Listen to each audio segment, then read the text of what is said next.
Nagpunta nga pala kami ng Meralco Tanay mga mare at kagabi nga pala ay nakita ko yung sa Meralco off na 6.3 na yung aming bill na nakalagay. Wala na yung nakalagay na 8.3 kaya ayun. Sinabi ko kay nanay kaninang umaga at yun nga nagaya na siya magpunta daw kami ng Tanay. Para nga malinawan kami kung yung 6.3 na yun yung bill na June at July at wala na talaga yung 8.3 na na-reading nung una nung June. Grabe nga mga mare, napakalaki nun. Kaya nga nung mag-bill kami ng mga mare, agar-agar nagpunta si nanay sa Meralco.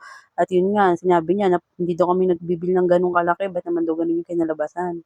Nung unang punta niya nga dun mga mare nung June, nung mag-bill kami ng 8.3, sabi sa kanya nung sa information, ano daw, titingnan daw yung aming metro. Pero sinabi nga ni nanay doon sa nakausap niya sa Meralco na hindi kami nagbibil pa ng ganong kalaki, 8.3, hanggang lang kami, 3 plus ang mataas mga mare.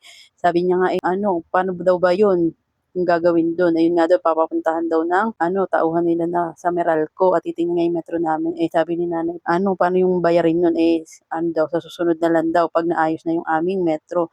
Ayun nga, nag-bill na ng July at wala pa nga rin pumupunta sa amin. Kaya nagpunta na naman si nanay.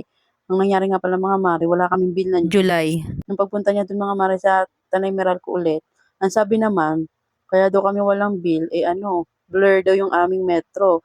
Kaya yun nga, sabi kay nanay, daw kami ng yung Meralco para makita namin yung update sa aming bill. Ito nga, nung nakaraang June, June 30. Ayun nga, may nagpunta na ditong taga Meralco at nagpalit na ng aming metro. Tapos kinuha na nila yung lumang metro. Doon nga mga mare, nakita na maitim na yung, may part na siya na maitim na yung sa umiikot, yung unang bilog sa metro, maitim na. Eto, ganito yung niya, yung pinicture ko mga mare, maitim na. Hindi siya katulad ng ibang metro mga mare na digital. Ganito yung sa amin mga mare. Nakita ng mga mare na maitim na yung unang mga mare, yung circle tone. Kaunti na lang yung puti. Yun nga mga mare, pagdating namin dito sa Meralco, kumuha muna kami ng number at yun nga, pila.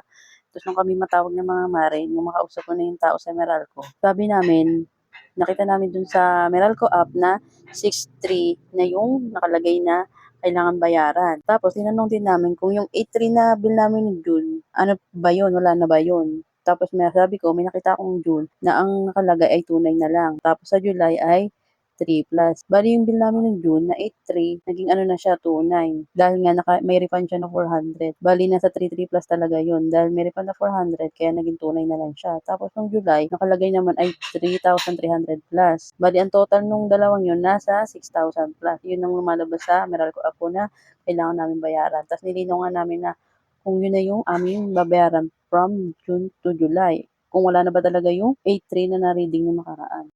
Kaya nga pag mga mare, mga bill nyo, napaka-imposible. Dapat report nyo na yan sa Meralco. Malay nyo, gaya kayo sa amin na, yun nga, nagkamali ng reading at may problema yung metro. Pero yung ibang araw, ganun daw talaga. Pero ito nga sa amin, buti na lang, ganun yung case ng aming, sa Meralco. At least papaano, di ba?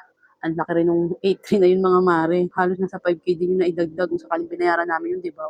At least, yun nga, buti nga ni nanay, napunta sa Tanay Meralco. Tapos yun nga, pinakita namin dun sa, yung nakausap namin sa Meralco na pinakita namin yung metro na, yun nga, may itim na. Sabi niya nga, nagkamali nga raw yung tao nila. So, di ba, nagkakamali rin talaga yung mga tao nila sa Meralco. Hindi rin talaga may iwasan yan kahit saan naman mga mare. Kaya kung may mga ganyan din kayong, mga mare, pangyayari, pumunta na lang po kayo sa pinakamalapit na Meralco branch para sila, inform na ba't ganun kalaki yung venue, hindi naman kayo nagbibilang ganun kalaki mga mare. At baka katulad nga sa case namin na yun nga, nagka-problema na rin sa metro, gawa nga sa tagal na rin mga mare. Ayun nga, bali fully paid na kami sa month of June at July mga mare. Ang hihintay na lang namin ay yung month ng July to August. Bali yun na lang yung kailangan namin bayaran. Binayaran na namin ni nanay kanina yung 6.3 mahigit na bill namin from June to July. Ayun nga, waiting na lang din kami sa bill namin ng August at malaman na kung mag-ice candy ulit ang mare nyo. Ayun nga, 1 month mahigit na rin akong tigil sa pag-ice candy. Ito nga kung ano na lang din tinitinda ko ngayon para may pang extra income.